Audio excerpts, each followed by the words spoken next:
Welcome back to Rotor Ramble. I'm Danny. I'm Kevin. And we hope you've had a good holiday, good Christmas, whatever you celebrate. How was your holidays, Kevin? Mine was good. It was pretty low key at home and just with our immediate household family, and it was good. It's been unusually warm here in our neck of the woods, and it has. The Midwest, Iowa. We normally have quite a bit of snow right about this time, but I don't know if we've had any measurable snow in our area, which is strange. Had 2 inches early on a month and a half ago or so, and then nothing. So did we have that much? Wow, I can't even remember. I think it was about 2 inches. Wow.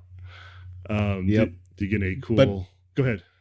But it does give the opportunity to fly the drones a little bit more in not snowy weather. Yeah, I wish I'd taken advantage of it a lot more than I did. Unfortunately, Danny, I got to do that. I got to get out there, man.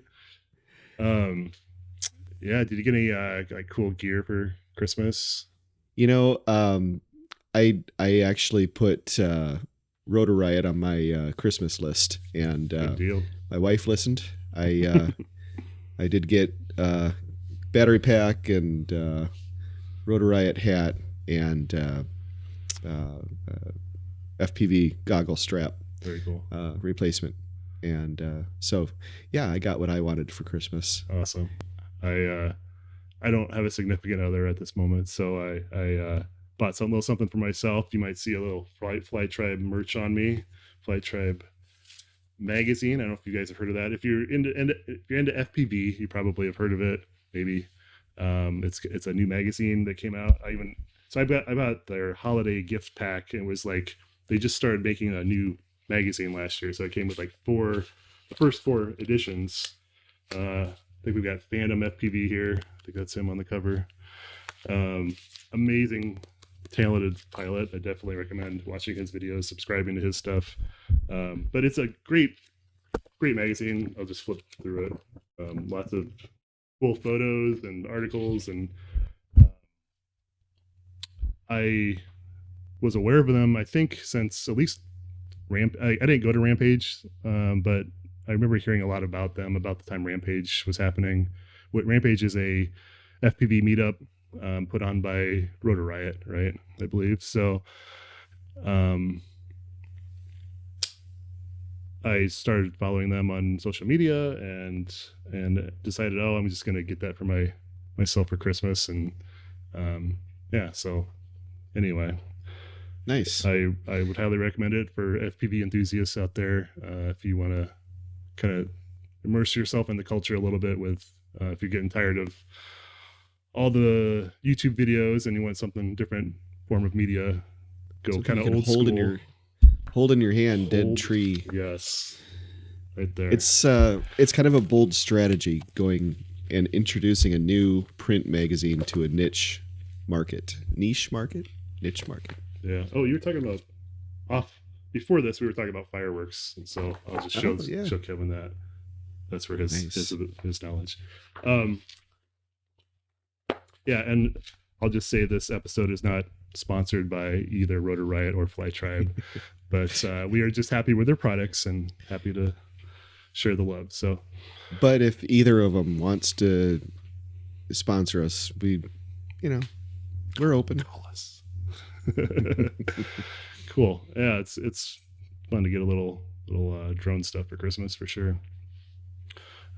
The other thing I've been playing with a little bit before Christmas, and I wouldn't necessarily call it a Christmas gift necessarily, but I've been playing around with the Phoenix remote ID module that our friend Ken, and a business partner of his developed, and I've got one of them here, really tiny. It's so tiny. This was kind of a prototype one that this one was one I initially was playing around with and helping Ken with some debugging. And then I actually printed up, I've got it mounted in my Rotor Riot, my Skyliner quad. Uh-huh. And so I made up difficult to see black on black material here, but Blends in. you can kind of see Blends in nicely. behind my hand here. Looks like it's part of the aircraft. Yeah, so I designed and printed up a case to kind of hold it off the end, so that way it doesn't interfere. Plus, I'm literally out of space in this frame, so all the other electronics take up a good portion. Now, the Phoenix module does not have a built-in GPS. It's really geared towards people who are building FPV drones, I would say. So not your entry level remote ID module, but so it's kind of assuming you have a GPS module. So this I do have a GPS module mounted on the top of the drone here. Nice thing about this is you can they're both really light. They barely register. I don't remember if Ken has the specs on his page, but they barely register on the gram scale. So probably the whole setup is, just under maybe 20 grams for everything. And we're pretty lucky. It does require. Go ahead. It does require some soldering skills if you want it to go into your flight controller to take advantage of the GPS capabilities. But yeah, it doesn't necessarily have to. We're pretty lucky in that we know multiple people talented in their abilities to develop remote ID modules. Yeah, another as Ken announced that, and they're officially the Phoenix remote ID module is officially out. We'll have a link to their store. As he was announcing that, another friend of ours who's on the group, Bridger, mentioned that he was developing a remote ID module himself. So I had a chance to briefly talk to him about that. And I don't think I'm sharing anything that I can't share now, since he officially announced it on our group. Oh. The interesting thing about his, it is going to come with a GPS built in. So it's going to be more of a finished, I shouldn't say finished. It's going to be more of a complete package. And the one unique thing that I really like about he thought of is putting a anti-collision strobe on the top, or built in with the module. So not only do you get remote ID compliance, but you can also turn on the strobe for night flying, and that would be a compatible strobe for that. That's clever. Like trying to combine all Absolutely. the added things that you have to attach to your drone into one. Yeah. One thing. Less weight overall, and the ability to, have one battery, one thing to charge. Have you seen any pictures of that one yet? I believe I saw. I think he shared a drawing with me, more of a technical drawing, I think, but nothing I can share. Yeah, and I don't know if you mentioned it, but it's not currently FAA got a certificate of compliance, or is that what it's called? The declaration of compliance. Yeah. It is. Yes, it is not being currently there. They've applied for it, I think, or about to. Correct. That's my understanding. I think he's applied for it. He's also applying for a patent. He said patent pending. Yep. So I don't know what stage that is in. I know he was working with sourcing manufacturers for the boards and assembly, but I'm impressed with, honestly, I'm impressed with how far he's gotten, if he's even got a prototype, because that's more ambitious than I am. Yeah. He's by himself. He's doing it by himself. Okay. Wow. Which is just amazing to me. And he said it's basically like getting an electronics engineering degree, the amount of work he's put into it. So we'll definitely have to have him on to talk about that when he's got some stuff to share and show. And, it'd be fun to talk to him about, him and Ken, about what goes into doing all this. We could do a 2-parter talk about the remote ID modules of folks or whoever. Yeah, and then maybe a cage match after that. Yeah. Let them fight it out over the best module. Yeah. But honestly, I can see use cases for both of them. Yeah, absolutely. But so some people may not need all the extra stuff like the strobe and GPS. They might have their own module or some other way they want to attach it, and they want something more bare bones. It's definitely each one has their own use, which is nice. So, and right. If we didn't mention it, the group we were talking about, and we'll occasionally mention it on the show, is the Des Moines UAV Club. And we know for those of you in that group, stay tuned to our Facebook page where I know talking about a meetup coming up on, I think the voted date that most people wanted to meet up was on the 13th of January. So stay tuned on Facebook for that. For you local folks in central Iowa, we'll see what happens there. So looking forward to that. And if you're not in central Iowa and still want to drive, you're more than welcome to come in and join us. If you have access to an aircraft like Bridger, you can fly in. I wouldn't be surprised if you did that at all. So yeah, that's cool. And I don't think at the top of the show we mentioned it, but today's show is kind of for those of you who are maybe you got a drone for Christmas, maybe you got just like a toy drone that has no GPS built into it. This is, I think, a $20-$30 drone. Maybe you got a nice little, this is an older model, a Mini, which has GPS. This does not have remote ID built into it, but we'll talk about this later. But for this type of model out of the box, you would not need remote ID. So, and if you don't know what remote ID is, go back. We have an old show that we talk about remote ID extensively, and you can find out all about that. Episode 1, yes, the remote ID episode. Maybe you have a super nice significant other and they got you a Mavic 3 series, or maybe even FPV. We're not really going to get into as much FPV stuff, but a lot of the things we talk about will apply. I think most of you are probably in the area of, I'm going to say this type of model. This may be what you got for Christmas. Whether you're starting out on your own and you got it for yourself, or your significant other bought one. I'm going to guess it's more, if they did their research, you got a DJI product. And if not, you may have gotten something that's different and may not have all the features that this one does. I would say this is a quality drone. I've flown this quite a bit in areas that you wouldn't think a drone this size could fly, and gotten great video from it. So, and if you didn't get an expensive drone like that, there's a lot of fun in. I mean, my first drone was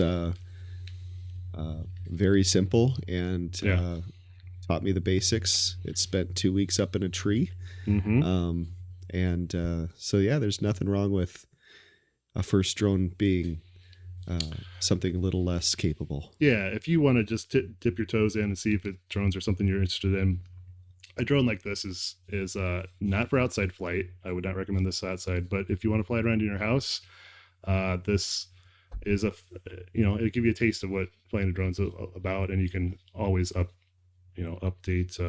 upgrade your equipment. It just really depends on, you need to kind of figure out what you want. You don't always get that option if it's a gift. I know some people will receive a gift and maybe there wasn't, you didn't have the input that you wanted for that gift. Hey, new socks. Yeah. Yay. I would say any drone would be better than new socks. So there you go. I would take that.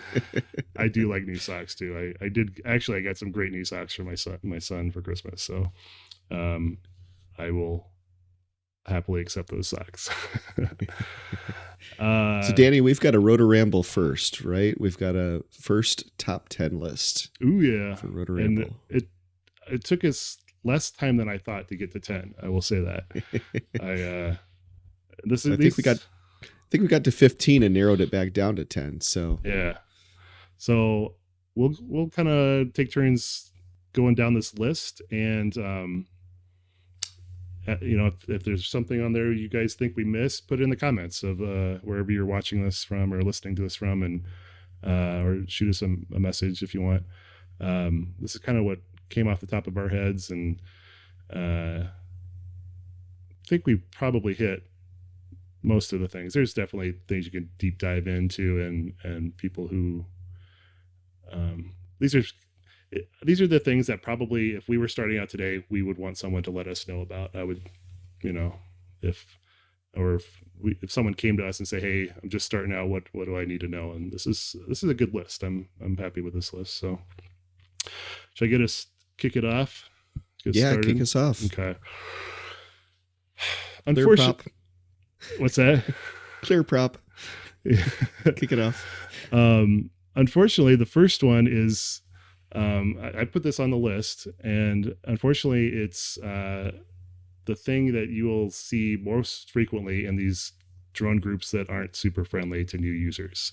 But I'm going to put it in here anyway because it's important. I never say it in a comment when someone's asking for help. I help them out. But it's RTFM, and if you don't know what that is, it's read the manual of your drone and read the fine manual. The super fantastic, fabulous manual. Because there is a lot of information for a first-time drone owner that you really should know. As you are more experienced, most of you can apply what you've known from other drones to your newer drone and get by just fine. There's always, some new tech or new feature that's been added that a manual, or even going online, you can find out the information. But your manual will give you good insight if you need to update firmware, how to do that, maybe how to inspect the drone, what to look for if there's problems, information on your batteries. One key thing with your new drone is learning about LiPo battery safety and maintenance. LiPos are not a toy. I mean, drones are not a toy, and LiPos are even less of a toy. They can be a serious fire hazard if you're not treated properly. Some of the smarter, intelligent batteries that come with most DJI products have built-in dischargers. So after a certain number of days, the charge will go. If you haven't used the drone, let's say you think you're going to go fly tomorrow, you charge all your batteries up, you don't fly, and then it sits. Excuse me. For the health of the battery, it's not good to leave those LiPos fully charged. I usually have a deplenish setting where I can. I'll have it deplete within 1 to 2 days. FPV drones, those don't generally have auto discharging capabilities in the batteries in those LiPos. There you go. What Kevin's got. They're just a simple battery pack sandwiched together and ready to plug in. You've got to do your own discharging. You got to do it manually, yeah. And so I try to, occasionally I'll set a reminder on my phone to say, hey, discharge these batteries if you haven't done them. But it's also important. A good excuse. It's a good excuse to go flying. Yeah. I got to discharge the batteries. I got to get rid of, yeah. Especially with those, it's important, especially with like FPV batteries, it's important to charge those safely. And we won't go over all the details of that, but I would say do your research on safety protocols for charging your LiPos. I'll just leave it with that. And it's recommended. They always, recommend you don't leave it unattended. You don't let them charge overnight. You charge them, and then when they're charged, you unplug them. Don't charge them on flammable materials. Some people say don't even charge them inside. I don't go that far because I just don't have a good place to charge them outside, I guess. But they are something not to be messed with. So treat them with respect. You've got the next one. We're going to just take turns here. Yeah. So the next tip, is one that I came up with, which was don't learn with an audience. And by that I mean, if you get your new drone and you just think you can fly it, or you're just trying to fly it for the first time, don't have everybody around uh, watching you, because it could get very embarrassing very quickly. Um, I kind of know from experience. I won't go into that, but um, it's one of those things that when you get a crowd, you want to show what you can do, and a lot of times they'll try to egg you on. Oh, try doing this, and it's a good way to lose your drone, or have something go wrong. So know your limits. If you don't know your limits, then find your limits first before having an audience with you. So probably a little quick one there. Hopefully that helps some people out. Yeah, and I'm a little embarrassed with that too. I know when I was a newer pilot, I mean I'd been flying drones. I had a gap where I first got my first drone in 2010, and then I got my first DJI drone, which was a whole nother level of drone, in 2015. And I think probably in 2015, around there, I didn't fully appreciate how much more powerful these drones were than my first one. And but so I was like, skimming it over the top of people in the neighborhood, and like not they were part of it. They were kind of chasing it. It was more of a fun thing, and I'd go over here, they'd chase it, then I could go over here and they'd chase it. And but I look back at that, and man, that's not a good idea at all. And I cringe when I think about that I did that, because I was not fully appreciating, I was not knowing my limits, and the limits of or the risk I was taking there too. But it was to perform in front of an audience, basically. And if you haven't flown in front of kids before, you'll learn very quickly. Kids love swatting at drones, and it's just, I don't know what it is about kids, but I've even seen lots of adults try swatting at drones, and so that's another reason not to learn around an audience. Yeah, definitely. Moving on to number 3. Not all drones need to be registered. I think I mentioned it with this one, for example, and even, where did I put it? The toy one. This one does not need to be registered, and this one does not need to be registered. However, if you are what they call Part 107 certificated and doing things that are commercial or non-recreational, you would have to register these with FAA. So number 3 is, excuse me, if needed, register and label your drone with FAA. Once you do register it, you'll get a number, and you put that number on your drone. I've got mine on this one on the back, and I also have put a if found call number on the bottom here. It's a good one to have. So yeah, that's a kind of an optional thing. You don't have to put your own contact information on there, but it is required that you put the FAA number on your drone. The kind of the rules there is that if you are a recreational pilot, you're registering yourself, right? Yep. One number for recreational pilots, and if you're Part 107, you get to register each and every one of your drones. Yes. And that is $5. You do it through the FAA. Just go to Google, search for FAA drone zone. If you go anywhere else, you're getting scammed. It's $5. It's a 3-year registration. No matter if it's Part 107 or recreational.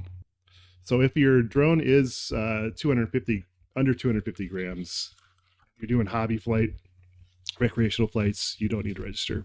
But Part 107, you do have to register. You do have to have registration and remote ID for all drones. On to the next one. You've got this one, Kevin, number 4. Yeah, this one's probably a good one for me.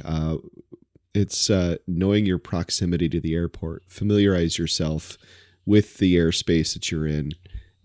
So, rule of thumb is if you're within 5 miles of an airport, you definitely need to be checking what the requirements are. It's definitely possible and really easy to get an authorization to fly in an airport airspace. You can do that instantly through. It's a lot easier than it used to be when we first started.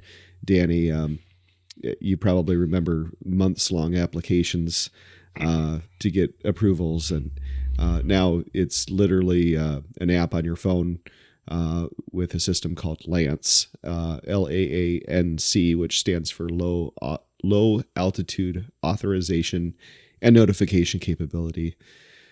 You've got an organization like the FAA, and everything's got to be an acronym. Yeah. So, and then back in the day, I remember, this is not currently the rule, but if you were flying within 5 miles, you would have to call the airport tower and say, you're supposed to. You weren't asking permission, but you said, I'm going to be flying here from here now to now at this elevation, and just as a notification. And this LAANC takes care of that, plus any other. There are certain authorizations and waivers you have to do beyond this, but takes care of probably most of your needs, especially as a beginner. So there's a couple of apps that are available for it. There's some that have changed and no longer are supported. The one that I use quite a bit, pretty much primarily, is one called Air Control. Used to be called Aloft, and but now it's Air Control. Yeah, I recommend that one too. Yeah, so I think Google also has one that's pretty easy to use. It's always nice to have. You can switch between them. You don't have to use the same one each time. And I've got some of them on there kind of as a backup as well. If I really need to fly that day, and every once in a while the system will go down, it's nice to have a backup. But as a recreational and Part 107 pilot, you can use that system for either. So you go on there, and maybe we should do an explainer episode on it sometime, and walk through requesting an authorization. But it's really within a few moments, and you can have that done. And you choose recreational or Part 107. I was just going to bring up the app because it's probably going to make me log in though. That's my biggest complaint about the app is that it makes me log in every time. I have the same complaint. I don't know why it's so hard. Oh, hey, I did not. They must have updated it. So I'm just going to zoom into just to show you our airspace here. So we're in the Des Moines area, and it used to be, so this is a grid. Let's see if it shows up here. Maybe do a screen recording. Maybe do a screen. This is good enough. So you can see a bunch of numbers on there: 400, 100, 0, the red area. It used to be that was more of a waffle shape, just like a grid, a circle with a grid inside. And but that both as a hobbyist and as a Part 107 commercial pilot, that's how, if you needed to fly in that controlled airspace and the Des Moines area down there, that's how you would select where you want to fly. You draw an area around that grid and put in your authorization, and you get an instantaneous response as long as it's not encroaching into like the 0 foot zone where that red is at. You're going to get a pretty quick response. The only caveat is if you are not Part 107 and you request to... You're limited to the grid altitude. So if it says 100 feet, you're limited only to 100 feet. You can't put a request in to fly higher than 100 feet. Under Part 107, you can put in a request for what they call further coordination. And hopefully, I've gotten quite a few of them approved. I've gotten quite a few of them denied. But Yeah. hopefully you can get request if you plan out far enough, you can get that request And authorized. I've seen in mine where it says must stick to limits of the grid. So with the proximity to the airport, when I was shopping for my current house, I knew I was close to the airport boundaries. And I'm literally just a few hundred feet laterally from the Des Moines Class C airspace, so I can pretty much throw a football and hit the airspace. But fortunately, my house is just on the side where I don't need an authorization every time I fly from my backyard. That's key. I can't imagine living within that controlled airspace and having to do that every time. That would be so frustrating. Yeah, I'm also outside that area, so flying in my backyard is just not as big of a deal. Hey, Danny, what's the next tip we've got? All right, number 5, take trust. And what's trust, Danny? Trust is the recreational UAS safety test. And yes, I did have to look at something because I cannot remember all these acronyms. It's the FAA. It's got to be another acronym. Yeah. The trust, for those that don't know, I would say maybe some episode we could even step through the trust. But it's a test that as a recreational pilot, it's nothing to stress about. You can't fail this. You go online. I think the easiest thing is go to the FAA. They will provide a list of trust providers where you can take your test. I took mine through a company called Pilot Institute. Also not sponsored from them, but they'd like to sponsor. Call us. And it was very simple. Now I took it for my own knowledge of what it was about. I have Part 107, so I can fly recreationally. There's been some discussion on that actually, but yeah, I kind of share your understanding. I also took it for the same reasons, to see what it was all about. Well, let me clarify what I was going to say is that you can fly recreationally with a Part 107 registered drone, is my understanding. You don't have there's no dual registration on your drone. Correct. But if you're going to fly under recreational rules, then you would need to have a trust, even if you have Part 107, because now you're outside of Part 107 rules. So that was, I had heard rumors of that, so I took it for my own knowledge and to cover that situation. My understanding is that trust does not expire. It's a one-time thing. You take it, and then at the end, you're given a trust number and a card that you can print out. They will not keep that number in their system, so it's your responsibility to keep track of that number, because if you lose it, you'll just have to take the test again. Sometime we could do a whole episode about trust, just to step people through it.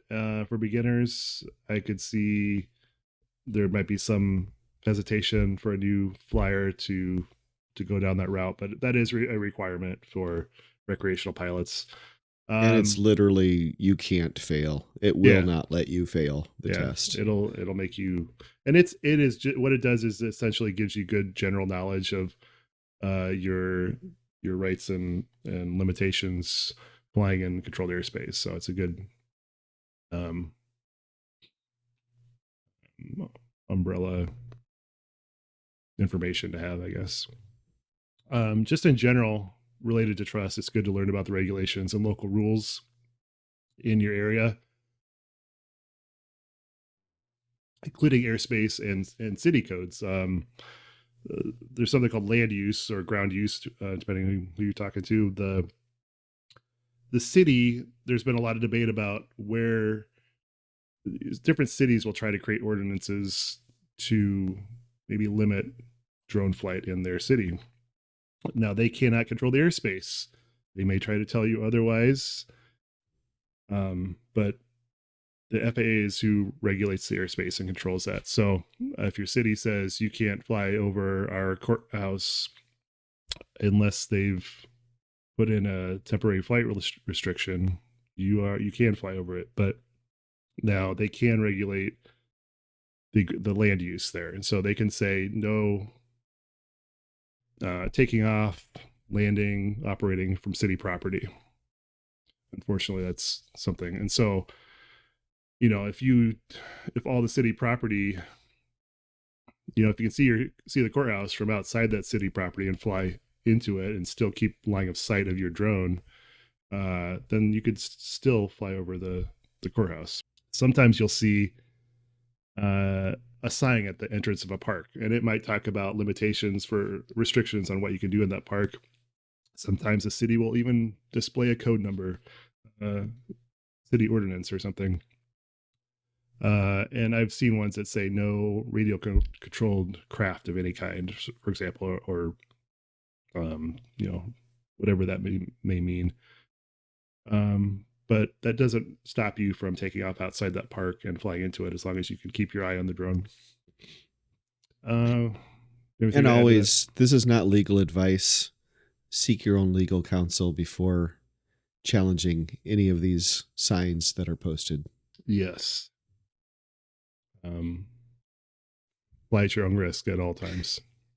And I will say, if you do hear of a city or state that's trying to restrict airspace, I personally have some experience with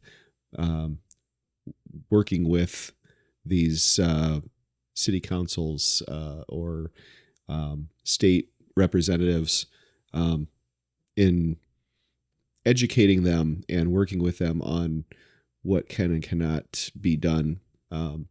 There is some, feel free to reach out to us at Rotor Ramble or me personally. If you do hear of something like that, we can help educate. We can provide you with some resources. The FAA has put out some documentation on that as well. There's that's a soapbox of mine. There's a couple of knowledgeable guys I know we seek out for different things. Ryan Laturette, am I saying that correctly? Ryan Laturette. Vic Moss are a couple popular names that pop up in drone groups, and we've communicated with them for situations here locally that have popped up. So even if we don't know the answers, we know people who have the finger on the pulse of what's going on there. I think you got the next one, number 6. Yeah, so my next tip is that whenever you're buying drone parts that are critical for keeping your drone in the air, I always recommend getting OEM, getting the manufacturer's parts. So that includes especially batteries and propellers. Anything that if it fails, your drone's falling, go with the manufacturer on that one. So first of all, they're most likely or more likely to stand behind their products. If it's a propeller that just bursts apart, you're more likely to get a replacement drone if it comes to it than if you bought some cheap propellers online somewhere, or if you 3D print your own specially designed propellers. And good luck getting that warranty out of that. Yeah. And probably even more so with batteries. I've actually, one of my drones was purchased. Yeah, I bought it from somebody else, and he had actually crashed. Not that drone, because that was a replacement from DJI. Fortunately, they somehow got a replacement, but he flew with some batteries that were third party and didn't quite fit right, and it caused the drone to fall out of the sky. Not something I normally expect to have happen, but apparently it wiggled loose in flight and the drone fell out of the sky. So both for safety of people around and for just having a working drone, go and get the known good manufacturer warranted products. Yeah, a good tip for sure. I've also heard of batteries coming and this can happen with any battery, whether it's OEM or third party, but it does go back to your battery maintenance and health, where it's good to inspect those batteries before you put them in, because some people will fly on a battery that's what they call puffed, or it's expanding. It's the battery's starting to, I think a chemical reaction is happening in there, in that lipo battery. And what will happen sometimes is it'll puff enough that it may pop itself loose or out of the drone mid-flight. If it could sometimes it may happen without you realize, like there's no warning. Now, I've never had this happen mid-flight, but thank goodness. But it's good to always check your batteries. Lay them on a table, check if how flat they are, and just kind of, usually you can tell just by feeling it too, because you know what the battery was supposed to be when you bought it, hopefully. And but keep an eye on your batteries. Number 7, should we go into that one? Might as well. All right.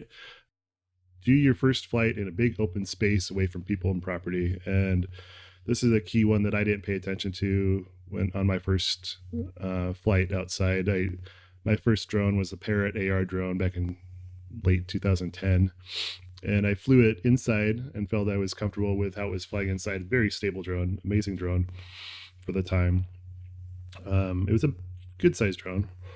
I was like, oh, I'll take it outside and fly it. And I flew it right next to my townhouse. This drone did not have GPS positioning on it. It did have a visual positioning camera on the bottom.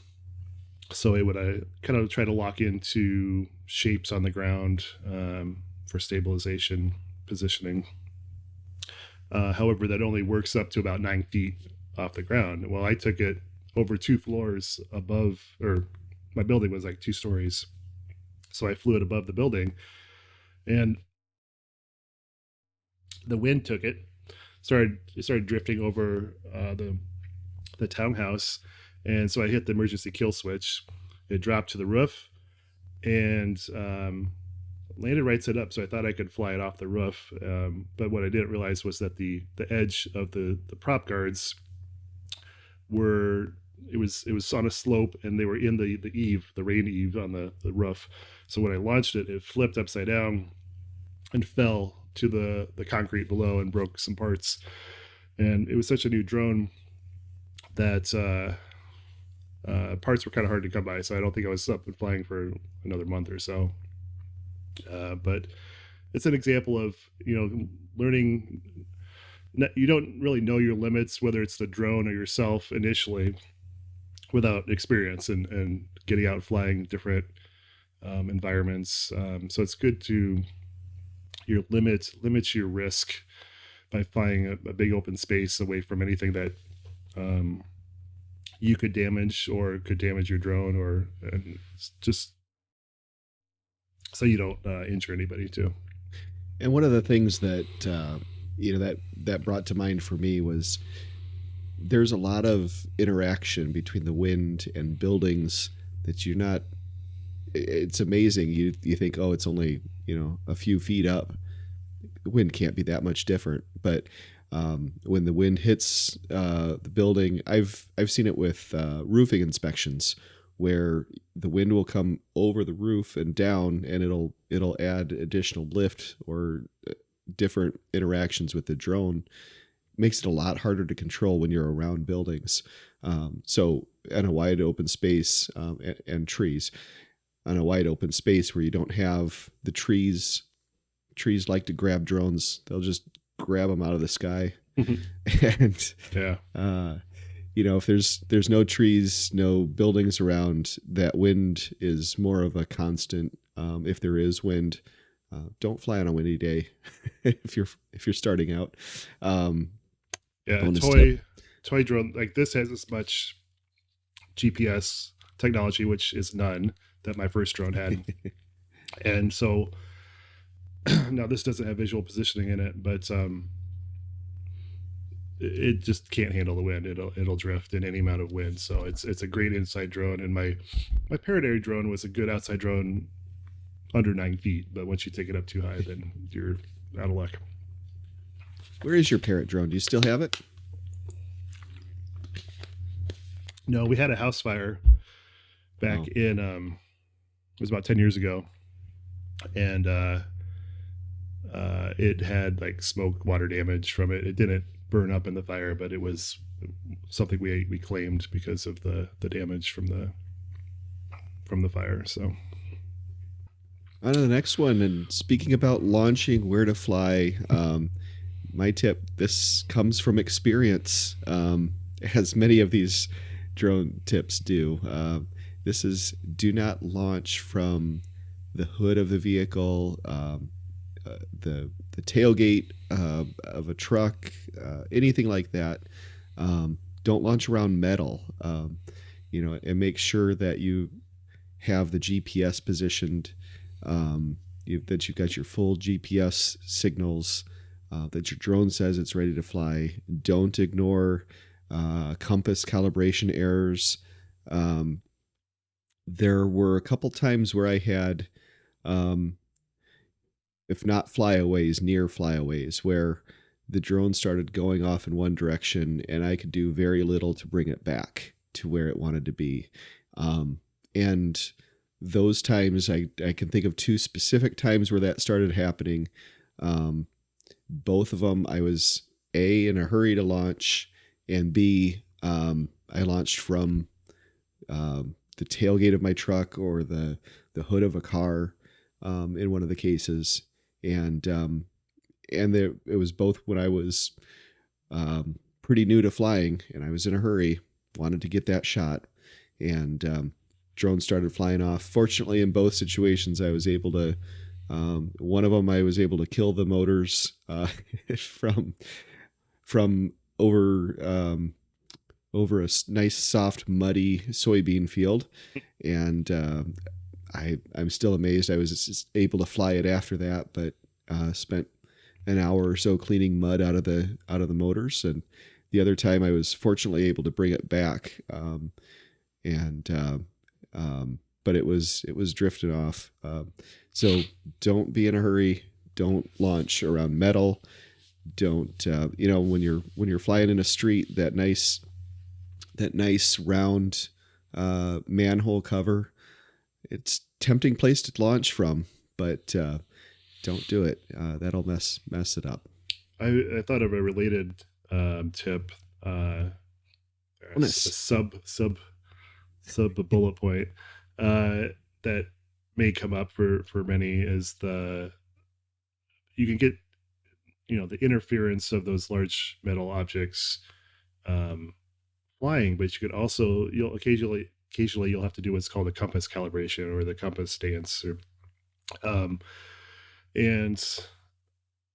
I've had cases where I've tried to do that compass calibration and I'm too close to metal objects, and occasionally it will let you know that you're getting too much interference from something. I had one strange case where I was out actually camping and got it. I was like, well, maybe there's underground cables or something. I mean, there's something clearly interfering with allowing me to do the calibration. But it seemed weird because we were kind of out in the middle of nowhere. What seemed like the middle of nowhere, but it was probably a secret base under the ground or something. I don't know. Missile silo. Yeah. But it's important to do your compass calibrations away from metal objects as well, because that can screw with the calibration. And when you take off, it may not know which way is which. And I actually did have that issue one time where I think I calibrated too close to like reinforced concrete, or it was this light thing in this parking lot, and when I went to take off, it just started drifting off to my left, and I killed the power because it was doing a thing, and I had just calibrated, so I'm pretty sure that's what the cause was, because I had been flying it minutes before without issue. So I recalibrated again and took off again. It was just fine. So I don't know, just for sub tip bonus number 2 is, Yeah. we both benefited from knowing how to do an emergency procedure, killing the battery or killing the drone, killing the motors in flight. So something to look up how to do, and that's part of reading the manual, being prepared before you even fly. Is okay. Think through, if something goes wrong, how do I get out of that? What's the worst case, or what's the last resort to have stop a flyaway? And sub bullet. I thought of Number this 3. With the compass calibration, because this is not on our list either. So sometimes with your new drones, you may get an indication that you need to do a compass calibration or what's called an IMU calibration. It's always good to do those after a firmware update, for example. It used to be that I did it every time I went out, not IMU, but compass calibration. They say if you fly within 30 miles or so where your last flight was, you should be fine. But a lot of the newer drones it will alert you that you need to do it.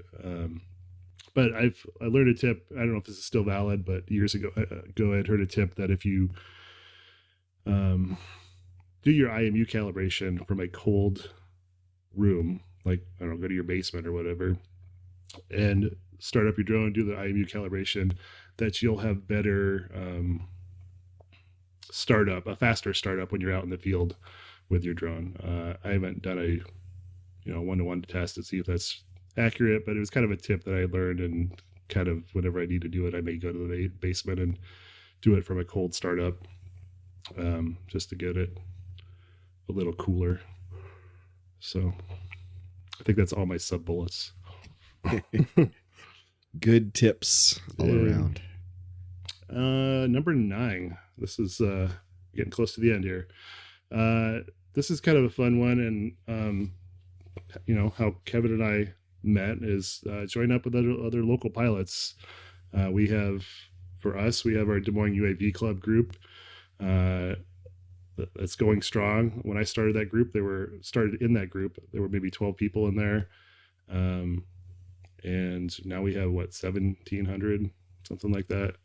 Yeah. I don't know how active everybody is, but it's become a nice, healthy local group to swap ideas and stuff off of, and meet people that are making remote ID modules. Yeah, I mean, not only that is I was just talking to Danny before we hit the record button about a drone job I got from networking with people within our group, and that's definitely not the first, not the only one that I've gotten. Danny, I'm sure you've probably gotten some through that as well, with some networking, and so being able to get jobs if you're Part 107, or even just tips from other people. I've even passed on jobs. Resource. I mean, I think I've maybe passed some to you. I've passed some to other people in the group saying, "Hey, I can't do this, but if you're able to take this, it might be a good job to check out, good gig." Kind of related to that, and just being immersed in that culture, that community, is just, for me, I watched a ton of videos, and whether it's podcasts or YouTube channels, like this one. We are on YouTube, by the way. Facebook, Instagram, Apple Podcasts, Spotify, Amazon, you name it. But yeah, just immerse yourself in that community and listen and watch.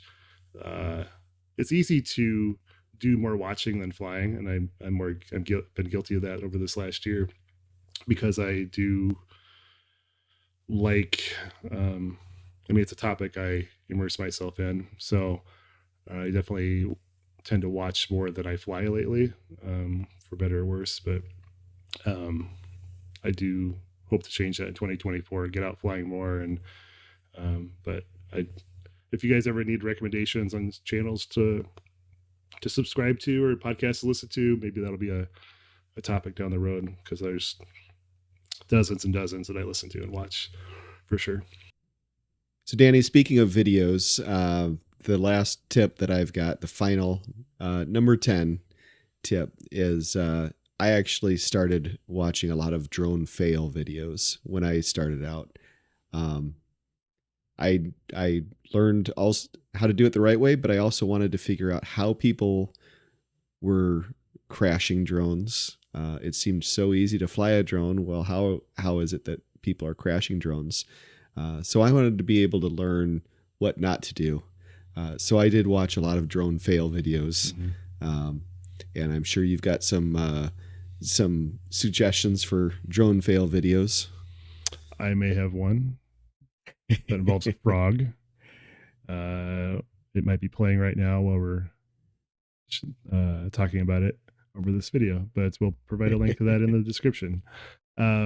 Yes, I think each had our share of fail videos, and if you're a fan of fail videos, we can recommend you've heard of Ken Heron. He has a weekly show that it's a mixture of comedy show, your morning DJ, and drones and things like that. So it's not just drones, but he does put a regular drone fail video out that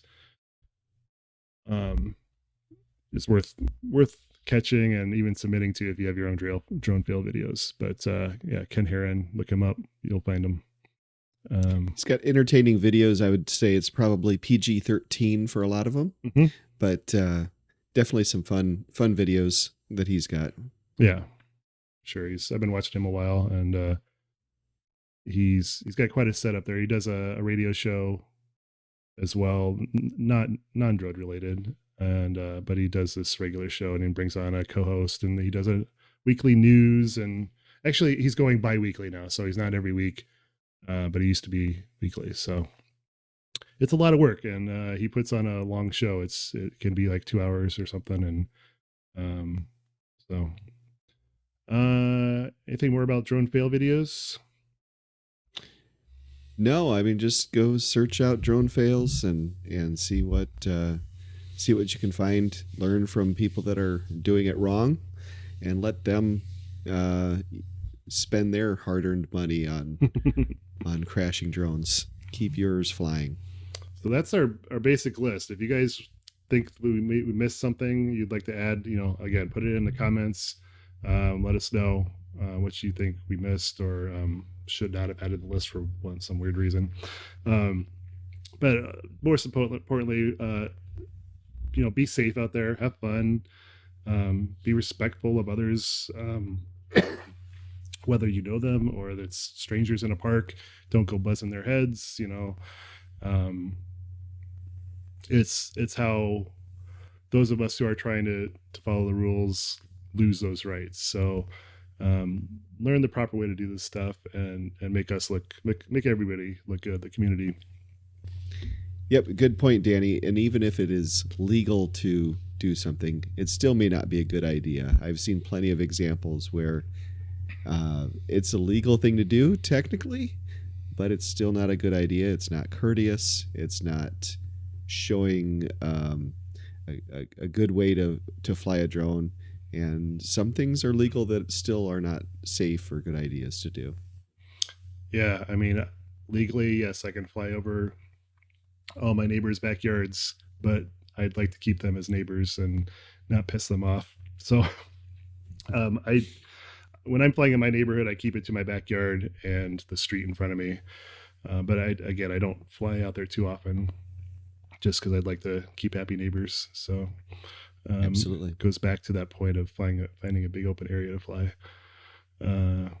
So hopefully we've given you guys some tips to absorb, and if you're new, if this is your first drone, I think these are definitely good tips. Even if you've been flying a while, you may not even be aware of all these things. I know the rules have been changing quite rapidly over the last few years, and can be difficult to keep up. So